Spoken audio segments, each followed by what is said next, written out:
بسم اللہ الرحمن الرحیم۔ اللہ کے نام سے شروع جو بڑا مہربان نہایت رحم کرنے والا ہے۔ دوستو، آج کی اس ویڈیو میں ہم آپ کو مصر کے ایک ایسے کمہار کا دلچسپ اور منفرد واقعہ سنانے والے ہیں کہ وہ کمہار اتنا مشہور ہوا کہ وقت کا سلطان صلاح الدین ایوبی رحمۃ اللہ علیہ خود اس کمہار کے پاس چل کر گئے، اور اس کمہار کی کس بات نے سلطان صلاح الدین ایوبی رحمۃ اللہ علیہ کو اتنا متاثر کر دیا کہ سلطان صلاح الدین ایوبی رحمۃ اللہ علیہ نے اس وقت کے مورخین سے یہ واقعہ اپنے ہاتھوں سے نقل کروایا تھا۔ دوستو، یہ واقعہ عیسائی مورخین کے لکھے گئی کتابوں میں بھی شامل ہے، اور سلطان صلاح الدین ایوبی رحمۃ اللہ علیہ کی داستان کی کتاب میں بھی نقل کیا گیا ہے، اور اس وقت کے بہت سے مورخین اپنی کتابوں میں اس واقعے کو نقل کرتے ہوئے دکھائی دیتے ہیں، اور یہ واقعہ اس لیے بھی مشہور ہے کہ یہ واقعہ سلطان صلاح الدین ایوبی رحمۃ اللہ علیہ سے منسوب تھا۔ دوستو، یہ واقعہ اصل میں کچھ اس طرح کا تھا کہ مصر کے شہر قاہرہ کے اندر جب علماء نے دیکھا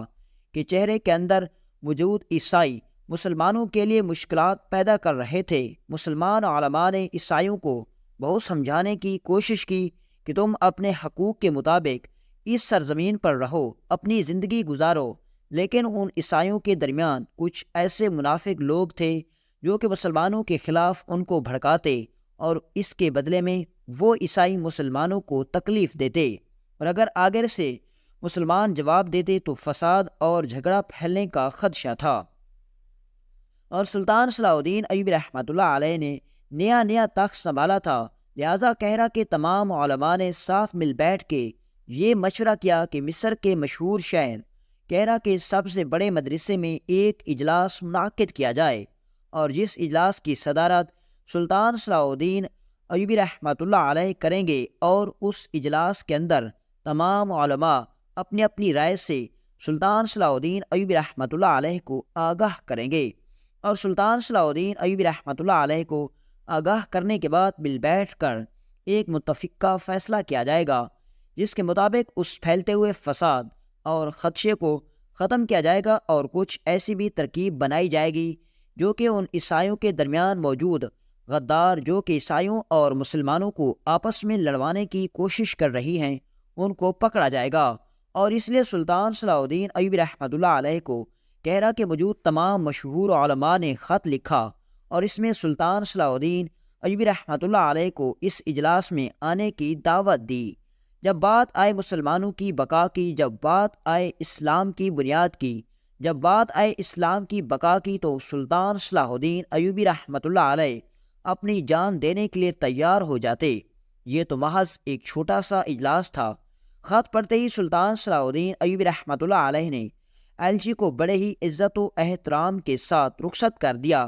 اور پیغام میں لکھا کہ سلطان صلاح الدین ایوبی رحمۃ اللہ علیہ جو سفر 3 دنوں میں کر سکتے ہیں، اس کو 1 دن میں طے کر کے اس مدرسے میں پہنچ جائیں گے، لہٰذا فلاں دن کو اس مدرسے میں اجلاس منعقد کیا جائے۔ اور وہ ایلچی خط لے کر چلا گیا،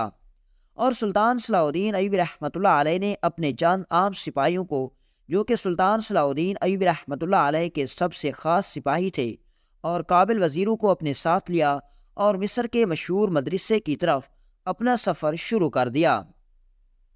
وقت گزرتا رہا، اور 1.5 دن کے سفر کے بعد جب سلطان صلاح الدین ایوبی رحمۃ اللہ علیہ مدرسے میں پہنچے تو سلطان صلاح الدین ایوبی رحمۃ اللہ علیہ حیران تھے کہ محل سے لے کر اس مدرسے میں جاتے ہوئے سلطان صلاح الدین ایوبی رحمۃ اللہ علیہ نے ایک کمہار کے بارے میں جو سنا، جو کہ قاہرہ کے اندر بہت مشہور ہو گیا تھا۔ بہت سے گاؤں میں اور بہت سے بازاروں میں سلطان صلاح الدین ایوبی رحمۃ اللہ علیہ نے گزرتے ہوئے اس کمہار کے بارے میں سنا، لیکن سلطان صلاح الدین ایوبی رحمۃ اللہ علیہ نے جلدی میں اس بات کو اپنے خیالات میں نہیں آنے دیا، اور جب سلطان صلاح الدین ایوبی رحمۃ اللہ علیہ اس مدرسے میں پہنچے تو تمام علماء اور امام صاحب سلطان صلاح الدین ایوبی کا انتظار کر رہے تھے۔ اجلاس کا وقت شروع ہو گیا، تمام لوگ اس جرگے میں جمع تھے۔ سلطان صلاح الدین ایوبی رحمۃ اللہ علیہ کو تمام علماء نے اپنی اپنی رائے سے آگاہ کیا، اور اس کے بعد سلطان صلاح الدین ایوبی رحمۃ اللہ علیہ کی بہترین حکمت عملی کے ذریعے ان عیسائیوں کے درمیان چھپے ہوئے غداروں کو بے نقاب کرنے کے طریقے تلاش کیے گئے اور تمام طریقوں پر عمل کرنے کے لیے سلطان صلاح الدین ایوبی رحمۃ اللہ علیہ نے حکم دے دیا، اور اس کے بعد سلطان صلاح الدین ایوبی رحمۃ اللہ علیہ نے چند دن اس مدرسے میں قیام کرنے کے بعد جب وہاں سے چلنے لگے تو اتنے میں ایک بچے نے چیخنا اور رونا شروع کر دیا۔ سلطان صلاح الدین ایوبی رحمۃ اللہ علیہ نے جب اس بچے کا شور سنا تو امام صاحب کو اپنے پاس بلایا اور پوچھا کہ یہ بچہ کیوں رو رہا تھا، کیونکہ اس کے چیختے ہی امام صاحب نے اس بچے کو خاموش کرا دیا تھا۔ لیکن سلطان صلاح الدین ایوبی رحمۃ اللہ علیہ نے اس بچے کی آواز سن لی تھی۔ امام صاحب سلطان صلاح الدین ایوبی رحمۃ اللہ علیہ کے حکم پر اس بچے کو اپنے پاس لایا اور کہا، سلطان معظم، یہ بچہ کہتا ہے کہ دوران تقریب اس بچے کی جیب کاٹ کر کسی نے سونے کی تھیلی نکال لی۔ حالانکہ اس اجلاس کے دوران نہ ہی کوئی بچہ باہر گیا اور نہ ہی کوئی اندر آیا، اور تمام مہمان ابھی تک مدرسے کے اندر موجود ہیں، لہذا اگر یہ بچے کی حقیقت میں چوری ہوئی تو چور اس مدرسے کے اندر ہوگا۔ لہذا تمام لوگوں کو تمام بچوں کی تلاشی شروع ہو گئی۔ وہ بچہ سلطان صلاح الدین ایوبی رحمۃ اللہ علیہ کے پاس بیٹھا تھا۔ اتنے میں امام صاحب کے کان میں ایک نوجوان نے کچھ آ کر کہا۔ سلطان صلاح الدین ایوبی نے پوچھا، اے نوجوان، تم امام صاحب کو کیا کہہ رہے ہو؟ سیدھا سیدھا مجھے بتاؤ۔ اس نوجوان نے کہا، سلطان معظم، تمام بچوں کی تلاشی لی گئی لیکن کسی کے پاس وہ تھیلی نہیں ملی، لیکن اس مدرسے کے اندر ایک چھوٹا سا بچہ ہے جو اپنے تھیلے کی تلاشی نہیں لینے دے رہا۔ ہم نے بڑی کوشش کی لیکن اس نے اپنے تھیلے کو مضبوطی سے پکڑا ہوا ہے اور کہتا ہے کہ میں اپنے تھیلے کی تلاشی نہیں لینے دوں گا۔ یہ سن کر سلطان صلاح الدین ایوبی رحمۃ اللہ علیہ کو تجسس ہوا، اور سلطان صلاح الدین ایوبی رحمۃ اللہ علیہ نے اس سے حکم دیا کہ اسے میرے پاس لاؤ۔ جب سلطان صلاح الدین ایوبی رحمۃ اللہ علیہ کے پاس لایا گیا تو امام صاحب نے سلطان کا احترام کرتے ہوئے اس بچے سے دھیمی آواز میں پوچھا، اے بچے، تم اپنے اس تھیلے کی تلاشی کیوں نہیں دے رہے؟ اس سے تو صاف صاف ظاہر ہوتا ہے کہ تم نے چوری کی۔ تو وہ کہنے لگا، سلطان معظم، نہیں، میں نے چوری نہیں کی، میں اپنے تھیلے کی تلاشی نہیں دے سکتا۔ امام صاحب نے اس کو غصے میں کہا، پھر چور تم ہی ہو، لہذا یہ تھیلا تم ہمیں دے دو، ہم اسی تلاشی لینی ہے۔ لیکن اس بچے نے اس تھیلے کو اپنے سینے سے لگا کر زور سے کس لیا اور کسی کو ہاتھ نہیں لگانے دیا۔ تو سلطان صلاح الدین ایوبی رحمۃ اللہ علیہ نے امام صاحب کو اور باقی لوگوں کو کہا کہ تم باہر چلے جاؤ، اس بچے سے میں ہی پوچھتا ہوں۔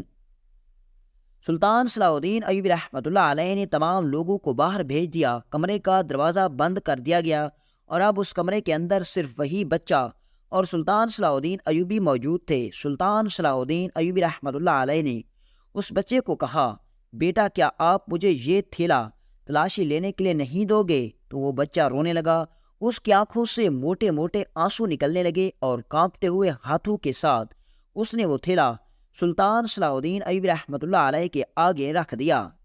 سلطان صلاح الدین ایوبی رحمۃ اللہ علیہ نے جب تھیلا کھولا تو سلطان کے پیروں تلے زمین نکل گئی۔ سلطان کے اپنے ہاتھ کانپنے لگے اور سلطان کی آنکھوں میں آنسو آ گئے۔ سلطان صلاح الدین ایوبی حیران ہو گئے اور اس بچے سے پوچھا کہ اے بچے، یہ کیا ہے؟ تو وہ بچہ رونے لگا، کیونکہ اس تھیلے کے اندر جب سلطان صلاح الدین ایوبی نے تلاشی لی تو اس کے اندر سوکھے ہوئے روٹی کے ٹکڑے تھے۔ سلطان صلاح الدین ایوبی نے جب اس بچے سے پوچھا، اس نے کہا، سلطان معظم، میرا باپ اس دنیا سے چلا گیا، میری ماں بیمار ہے۔ سلطان معظم، جب میں مدرسے میں آتا ہوں تو اس وقت تندور والے کی دکان بند ہوتی ہے، لیکن اس تندور والے کی دکان پر کچھ سوکھے روٹی کے ٹکڑے ہوتے ہیں، اور بازار کے اندر سبزی کی دکانوں پر گلی سڑی سبزی موجود ہوتی ہے۔ میں اس کو اپنے تھیلے میں ڈال دیتا ہوں، اور جب مدرسے سے چھٹی ہوتی ہے تو اپنے گھر لے جاتا ہوں، اور اس روٹی کے ٹکڑوں کو ہم پانی میں ڈال کر نرم کر کے کھاتے ہیں۔ یہ سن کر سلطان صلاح الدین ایوبی رحمۃ اللہ علیہ کو بہت غصہ آیا، اور سلطان صلاح الدین ایوبی نے اس وقت امام صاحب کو اپنے پاس بلایا اور کہا، امام صاحب، مدرسے کا ہر بچہ آپ کے اپنے بیٹے سے کم نہیں ہے، اور انسان کا اپنا بیٹا سوکھی روٹی اور وہ بھی ایک تندور والے کے پاس اٹھا کر کھا رہا ہے، اور باپ کو معلوم نہیں۔ یہ سن کر امام صاحب خاموش ہو گئے۔ پھر سلطان صلاح الدین ایوبی رحمۃ اللہ علیہ نے اس بچے کی اس وقت مالی مدد کی، اور اس کے بعد سرکاری خزانے سے اس کا اچھا وظیفہ مقرر کر دیا، اور اس کے بعد سلطان صلاح الدین ایوبی رحمۃ اللہ علیہ اپنے سپاہیوں کے ساتھ اپنی واپسی کا سفر شروع کر دیا۔ جو ہی سلطان صلاح الدین ایوبی رحمۃ اللہ علیہ اس مدرسے سے نکلے تو سلطان صلاح الدین ایوبی رحمۃ اللہ علیہ کا گزر ایک بازار سے ہوا۔ سلطان صلاح الدین ایوبی نے دوبارہ اسی کمہار کے بارے میں سنا۔ سلطان صلاح الدین ایوبی حیران تھے کہ آخر وہ کمہار کیا ہے، آخر اس کے اندر ایسی کیا صفت ہے جس کی وجہ سے وہ اتنا مشہور ہو گیا ہے۔ سلطان صلاح الدین ایوبی رحمۃ اللہ علیہ نے بازار میں موجود ایک آدمی سے پوچھا، اے تاجر، یہ بتاؤ آخر وہ کمہار کہاں رہتا ہے اور آخر وہ اتنا مشہور کیسے ہو گیا؟ آخر اس نے ایسا کون سا کارنامہ سر انجام دے دیا؟ تو وہ تاجر کہنے لگا، سلطان معظم، وہ کمہار کہرا کے اندر ایک بازار میں ہوتا ہے، اور اس کی سب سے بڑی خوبی یہ ہے کہ وہ کمہار اپنے ہاتھوں سے چھوٹے چھوٹے مٹی کے گھر بناتا ہے، اور ان گھروں کو دیکھ کر انسان کی عقل حیران رہ جاتی ہے۔ ایسا لگتا ہے کہ یہ اصل میں حقیقت میں ایسے گھر ہیں۔ اس کے ہاتھ سے بنے ہوئے چھوٹے مٹی کے گھر اتنے خوبصورت ہوتے ہیں کہ انسان کی عقل حیران ہو جاتی ہے۔ لیکن سلطان معظم، اس کی سب سے بڑی صفت یہ ہے کہ وہ ایک مٹی کا گھر بنانے کے صرف 5 سکے لیتا ہے، لیکن اگر اس مٹی کے بنے ہوئے چھوٹے سے گھر کی قیمت لگائی جائے تو وہ سینکڑوں سکوں کے ہوتے ہیں۔ لیکن اس کمہار کی سب سے بڑی خوبی یہ ہے کہ وہ صرف 5 سکے لیتا ہے اور صرف دن میں 2 مٹی کے گھر بناتا ہے، اور اس کے بعد چلا جاتا ہے، اور کہاں جاتا ہے کسی کو کچھ معلوم نہیں۔ یہ سن کر سلطان صلاح الدین ایوبی رحمۃ اللہ علیہ حیران ہو گئے کہ آخر ایسا ماہر کمہار جس کے پاس اتنا بڑا ہنر ہے، آخر وہ ایک گھر کے صرف 5 سکے کیوں لیتا ہے اور دن کے صرف 2 گھر کیوں بناتا ہے، اور پھر 10 سکے کما کر کہاں جاتا ہے؟ پھر اتنے میں اس تاجر نے بتایا، سلطان معظم، اگر وہ کمہار 2 مٹی کے گھر بنا لے اور تیسرا گاہک وقت کا سلطان بھی ہو تو وہ اس کو منع کر دیتا ہے اور اپنا سامان لے کر وہاں سے چلا جاتا ہے۔ یہ سن کر سلطان صلاح الدین ایوبی رحمۃ اللہ علیہ حیران ہو گئے کہ اگر وہ کمہار چاہے تو اپنی زندگی بدل سکتا ہے، اگر وہ چاہے تو وہ دن میں سینکڑوں مٹی کے چھوٹے چھوٹے گھر بنا سکتا ہے، اور ایک ایک گھر کو 50 سے 100 سونے کے سکوں میں بیچ سکتا ہے، لیکن آخر وہ کمہار اتنا قیمتی ہنر صرف 5 سکوں کے عوض بیچ کر کیوں چلا جاتا ہے اور صرف 2 گھر ہی کیوں بناتا ہے؟ سلطان صلاح الدین ایوبی رحمۃ اللہ علیہ کو اس بات میں تجسس پیدا ہوا، اور سلطان صلاح الدین ایوبی رحمۃ اللہ علیہ اس بازار میں پہنچ گئے۔ سلطان صلاح الدین ایوبی رحمۃ اللہ علیہ اس بازار میں پہنچے تو جاتے ہی سلطان صلاح الدین ایوبی رحمۃ اللہ علیہ نے اپنا بھیس بدل لیا، اور جب سلطان صلاح الدین ایوبی رحمۃ اللہ علیہ نے اس کمہار کو دیکھا کہ وہ خوبصورت اور حسین و جمیل نوجوان جس کی زلفیں اس کے کندھوں سے لہرا رہی تھی، اس کے چہرے پر نور تھا، سلطان صلاح الدین ایوبی رحمۃ اللہ علیہ حیران تھے کہ اس کی شکل تو بالکل کمہاروں والی نہیں لگ رہی تھی۔ پھر سلطان صلاح الدین ایوبی رحمۃ اللہ علیہ نے اس سے کہا، اے عظیم انسان، میں تمہارا نام سن کر منصورہ شہر سے آیا ہوں، میں ایک چھوٹا سا تاجر ہوں، لیکن میں تمہیں ایک گھر بنانے کے 200 سکے دوں گا۔ جس طرح کہ تم مٹی کے گھر بناتے ہو، اسی طرح کے گھر میری بیوی کو بہت پسند ہیں، اور مجھے تم گھر بنا کے دو۔ اس کمہار نے کہا، اے تاجر بھائی، میں دن میں 2 ہی گھر بناتا ہوں، اور وہ آج میں نے بنا لیے ہیں، اور اس کے بدلے میں نے 10 سکے کما لیے، لہٰذا تم کل ہی میرے پاس آنا، اور میں آپ کو صرف 5 سکوں کے عوض میں مٹی کا چھوٹا سا گھر بنا کے دوں گا۔ سلطان صلاح الدین ایوبی حیران تھے کہ آخر یہ کس قسم کا نوجوان ہے، میں اس کو گھر بنانے کے 200 سکوں کی پیشکش کر رہا ہوں، اور یہ کہتا ہے کہ میں تمہیں کل ہی بنا کے دوں گا اور صرف 5 سکوں کے عوض۔ سلطان سمجھ چکے تھے کہ یہ نوجوان دنیا داری کو بھول چکا ہے، لیکن حیرانی کی بات یہ ہے کہ پھر یہ نوجوان ان 10 سکوں کا کیا کرتا ہے اور ان کو کما کر کہاں خرچ کرتا ہے؟ اگر یہ سکے اپنی ذات کے لیے کماتا تو ضرور یہ 10 سکے اس کے کسی کام کے نہیں تھے۔ سلطان صلاح الدین ایوبی رحمۃ اللہ علیہ کو تجسس ہوا، اور سلطان صلاح الدین ایوبی رحمۃ اللہ علیہ نے اپنے ایک سپاہی کو پیغام بھیجا کہ تم بازار کے سرائے میں آرام کرو، چند دنوں کے بعد ہمارا سفر شروع ہوگا۔ سپاہی حیران کہ آخر سلطان صلاح الدین ایوبی اس بازار میں کیوں رک گئے ہیں، لیکن اس بات کے بارے میں کسی کو معلوم نہیں تھا۔ اگلے دن جب سلطان صلاح الدین ایوبی رحمۃ اللہ علیہ اس نوجوان کے انتظار میں بیٹھے تھے، جیسے وہ نوجوان آیا، سلطان صلاح الدین ایوبی رحمۃ اللہ علیہ نے اس کے ایمان کو چیک کرنے کے لیے سونے سے بھری تھیلی اس کے آگے رکھی اور کہا، اس تھیلی کو گنے بغیر ہی تم مجھے ایک چھوٹا سا خوبصورت گھر بنا کے دو۔ اس نوجوان نے گھر بنایا اور اس تھیلی میں سے 5 سکے نکالے اور باقی کے سکے اور وہ گھر سلطان صلاح الدین ایوبی رحمۃ اللہ علیہ کے ہاتھوں میں دینے کے بعد اپنے کام میں مشغول ہو گیا۔ سلطان صلاح الدین ایوبی حیران تھے اور سلطان صلاح الدین ایوبی رحمۃ اللہ علیہ نے اپنے ایک سپاہی کو مٹی کا بنا ہوا گھر دیا اور کہا، اس کو جا کر محفوظ جگہ پر رکھ دو، اور خود سلطان صلاح الدین ایوبی رحمۃ اللہ علیہ ایک جگہ بیٹھ گئے اور سوچنے لگے کہ جب یہ نوجوان دوسرا گھر بنا کے 10 سکے کما کر یہاں سے چلا جائے گا تو میں اس کا پیچھا کروں گا۔ اب تھوڑی دیر گزری، اس نوجوان نے دوسرا گھر بنایا اور 10 سکے کمانے کے بعد اپنے سامان کو سمیٹا اور اپنے ایک ہاتھ میں ڈنڈا لیا اور پیدل چلنا شروع کر دیا۔ سلطان صلاح الدین ایوبی حیران تھے کہ آخر یہ نوجوان کہاں جا رہا ہے۔ سلطان صلاح الدین ایوبی نے اس کا پیچھا کرنا شروع کر دیا۔ وہ نوجوان ایک شہد والے کے پاس گئے، اس سے 10 سکوں کا شہد خریدا اور اس کو ڈبے میں ڈالنے کے بعد دوبارہ پیدل سفر شروع کر دیا۔ پیدل چلتے چلتے وہ ایک گھنی جھاڑیوں کے بیچ میں جا پہنچا۔ سلطان حیران تھے کہ آخر یہ نوجوان یہ شہد کہاں جا رہا ہے لے کر۔ اب سلطان صلاح الدین ایوبی رحمۃ اللہ علیہ اس کا پیچھا کرنے لگے اور وہ نوجوان ایک لکڑیوں کی بنی جھونپڑی میں جا پہنچا۔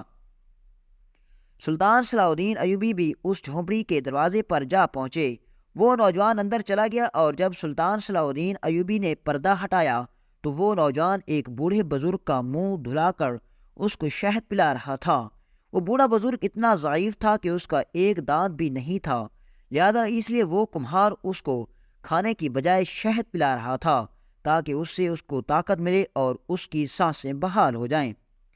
سلطان صلاح الدین ایوبی حیران تھے کہ یہ ضرور یہ بوڑھا بزرگ اس کا باپ ہوگا اور یہ اپنی باپ کی اتنی خدمت کر رہا ہے۔ سلطان صلاح الدین ایوبی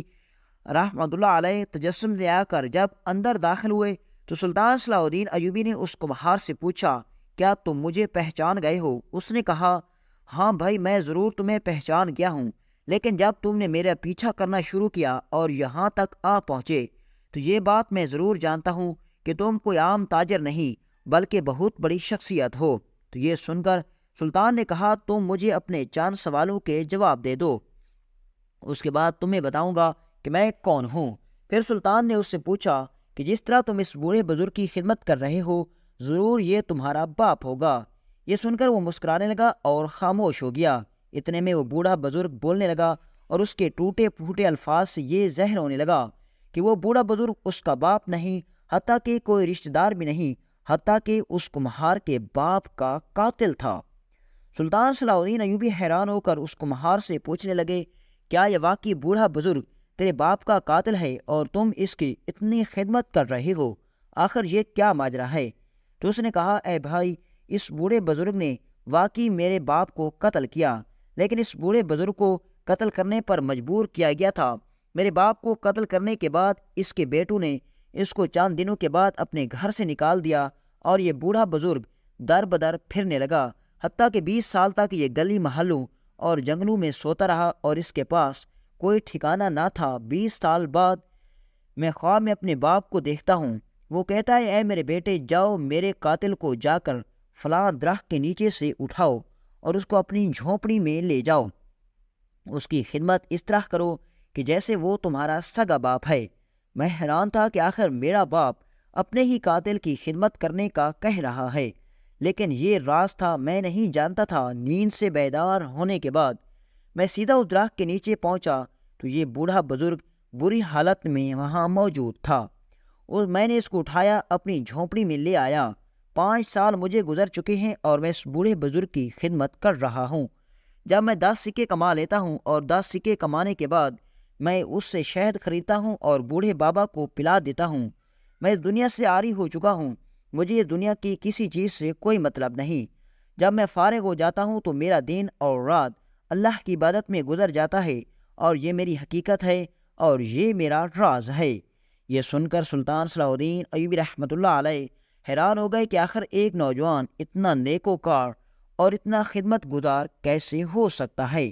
اور اس کے بعد سلطان صلاح الدین ایوبی رحمۃ اللہ علیہ نے اس کو کہا کہ یہ جو تمہارے سامنے جو آدمی کھڑا ہے یہ بھی کوئی عام انسان نہیں بلکہ اس سلطنت کا